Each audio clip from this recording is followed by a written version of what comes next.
এবং 10ই March brigade হবে।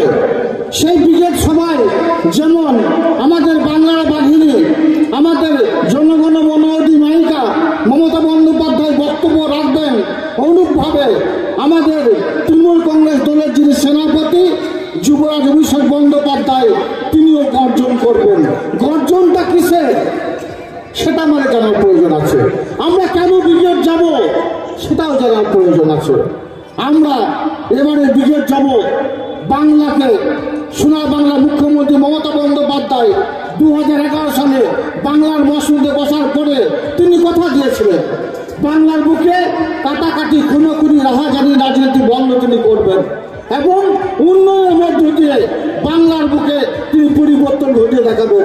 তিনি দেখিয়েছেন, আমরা দেখেছি 2011 প্রাককালে এই নানুর বিধানসভার কথাই যদি বলি, নানুর বিধানসভা মানুষের ঘুম ভাঙত বোমার আওয়াজে তিনি বন্ধ করেছেন উন্নয়নের মধ্য দিয়ে একের পর এক জনমুখী প্রকল্প, 67টি প্রকল্পের মধ্য দিয়ে বাংলায় তিনি অভাবনীয় পরিবর্তন ঘটিয়েছেন।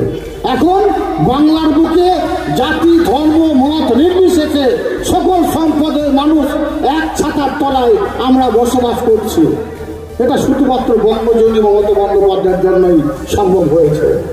তাছাড়াও গত 2 বছর ধরে কেন্দ্রীয় সরকার যেভাবে বাংলাকে বঞ্চনা করছে, যেভাবে বাংলাকে উপেক্ষা করেছে, যেভাবে বাংলাকে অবজ্ঞা করেছে, যেভাবে বাংলাকে পিছিয়ে দিতে চাইছে, সোনার বাংলা মুখ্যমন্ত্রী মাননীয় মমতা বন্দ্যোপাধ্যায় মানবিক মুখ্যমন্ত্রী, তিনি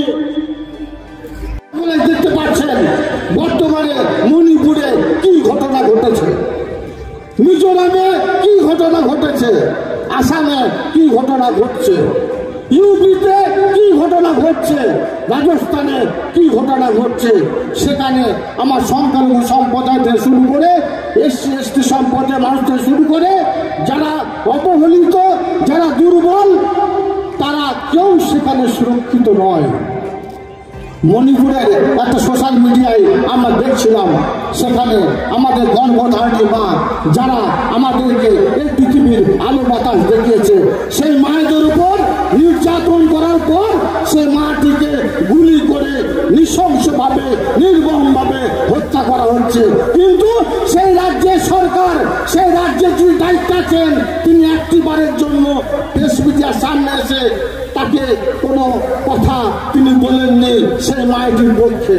কিন্তু আমাদের বাংলায়, আমরা বাংলায় কি দেখছি, আমাদের বাংলায় যারা খেটে খেত মজুর আছে, যাদের নিজের পরিবারের অন্য সংস্থানের জন্য অন্য রাজ্যে যাচ্ছে, যাদেরকে আমরা পরিযায়ী শ্রমিক বলছি, আমাদের মাননীয় মুখ্যমন্ত্রী মমতা বন্দ্যোপাধ্যায় সেই পরিযায়ী শ্রমিকদের কথা চিন্তা ভাবনা করেছেন।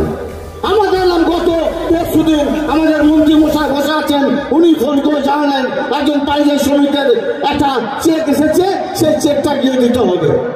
এর আগে কোনোদিন শুনিনি, সারা ভারতবর্ষে ইতিহাস দেখাতে পারবেন না যে কোনো পরিযায়ী শ্রমিক বা কোনো যে খেটে খেত মজুর অন্য রাজ্যে কর্মসংস্থান উদ্দেশ্যে যাওয়ার পরে তার মৃত্যু হয়েছে, যে কোনো কারণবশত তার পাশে রাজ্য সরকার আছে।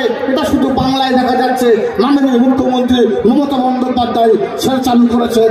তিনি বিভিন্ন দিক দিয়ে প্রত্যেকটি মানুষের পাশে তিনি থাকার চেষ্টা করেছেন।